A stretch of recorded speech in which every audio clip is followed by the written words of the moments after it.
একদম ঝরঝরে restaurant style Kolkata biryani হবে, কিন্তু একদম ঘরোয়া পদ্ধতিতে। একেবারেই রিচ নয়, বাচ্চা থেকে বুড়ো সকলেই খেতে পারবে মন খুলে। তো চলো রেসিপিটা শেয়ার করে নেওয়া যাক ঝটপট করে। আজকে বানিয়েছিলাম মাটন বিরিয়ানি উইথ আলু, কলকাতা স্টাইলে, যেটা মেন ইনগ্রিডিয়েন্টস থাকে। প্রথমেই আলুগুলোকে দুটুকরো করে কেটে ধুয়ে প্রেশার কুকারে জলের মধ্যে দিয়ে তার মধ্যে একটু হলুদ আর নুন মিশিয়ে স্টিম দিয়ে নিয়েছিলাম। একটা সিটি দেওয়ার পর একটু সিমে রেখে নামিয়ে নিয়েছিলাম। তারপর ওই জলের মধ্যে মাটন, তার মধ্যে একটু রসুন থেতো করে দিয়েছি, নুন দিয়েছিলাম একটু টক দই দিয়ে আমি বয়েলে বসিয়ে দিয়েছিলাম। আমি 3টে সিটি মারার পর নামিয়ে নিয়েছিলাম। ওদিকে সাদা তেল গরম করে, তাতে কিন্তু আমি ঘি দিইনি, গোটা গরম মশলা ফোড়ন দিয়ে আদা পেঁয়াজ রসুন বাটা, জিরে ধনে গুঁড়ো, হলুদ গুঁড়ো, শুকনো লঙ্কা গুঁড়ো দিয়ে ভালো করে নেড়ে নেওয়ার পর একটু চিনি আর টক দই অ্যাড করে নেড়ে নিয়েছিলাম। মাংস আর আলু দুটোতেই যেহেতু আমি নুন দিয়ে রেখেছিলাম, সেই জন্য মাটনটা দেবার পর কষতে কষতে আমি নুনটা একটু চেক করে নিয়ে আবার নুনটা দিয়েছিলাম। এভাবে করে খানিকক্ষণ কষে নেওয়ার পর মাঝখানে আমি ভেজে নিয়েছিলাম পেঁয়াজের বেরেস্তা, ভিডিওতে দেখেছো তোমরা নিশ্চয়ই।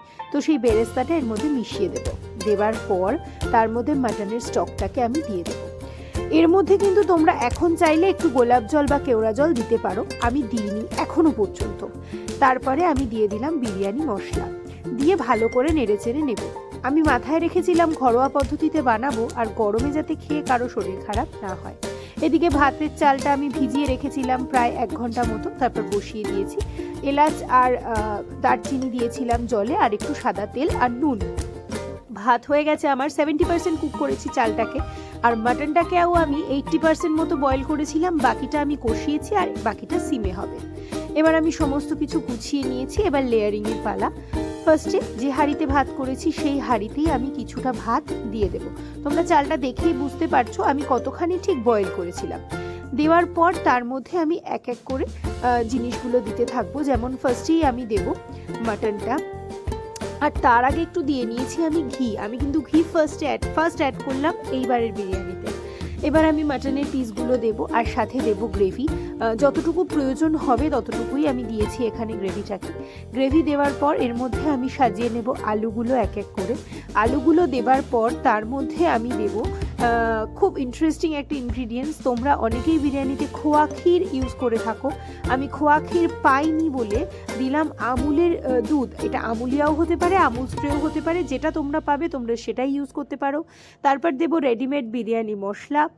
দেবার পর এবার আমি দিচ্ছি রোজ ওয়াটার। আমি যখনই বিরিয়ানি বানাই রোজ ওয়াটারটা বেশি ইউজ করি, কেওড়া জলের ফ্লেভারটা একটু কম ইউজ করি। আমি রয়্যাল ইন্ডিয়ান হোটেলে যেরকম ধরনের বিরিয়ানি খাই আমি সেটাই বানানোর চেষ্টা করি বাড়িতে। আর একটা কথা, আমি এখানে কোনো দুধের মধ্যে কেশর দিয়ে বা কোনো ফুড কালার কোনোটাই কিন্তু ইউজ করিনি। আমি সেকেন্ড লেয়ারিং করা শুরু করেছি। একইভাবে আবার রাইস দিলাম তার ওপর, মাটনের ঝোল, আলু সমস্ত কিছু দিয়ে ঠিক আগের লটে যেভাবে দিয়েছিলাম আমি ঠিক সেইভাবেই আমুল দুধ, আবার পুনরায় বিরিয়ানি মশলা, আবার সামান্য গোলাপ জল, কেওড়া জল এগুলো দেবার পর সত্যি কথা বলতে রান্নাটা কিন্তু ডিপেন্ড করে তোমার নিজের ব্রেন আর চোখের ওপর। থার্ড লেয়ারিং কমপ্লিট করে দেখো আমি কেওড়া জল এখানে ইউজ করব। তারপর এর মধ্যে দেব আরেকটু পরিমাণে আমুল দুধ। তারপর এর মধ্যে দেব আরেকটু বিরিয়ানি মশলা, দেব মিঠা আতর। এবারই মিঠা আতর দিলাম। আতরের সেন্ট অনেকে পছন্দ করো না, উপর দিয়ে একটু দিয়ে দেবে, একদম হালকা হয়, খুব একটা সমস্যা হয় না। তারপরে যেটুকু গ্রেভি ছিল আমি উপর দিয়ে কাচিয়ে দিয়ে দিয়েছিলাম, কেননা আমার গ্রেভি রাখার দরকার ছিল না খাওয়ার জন্য।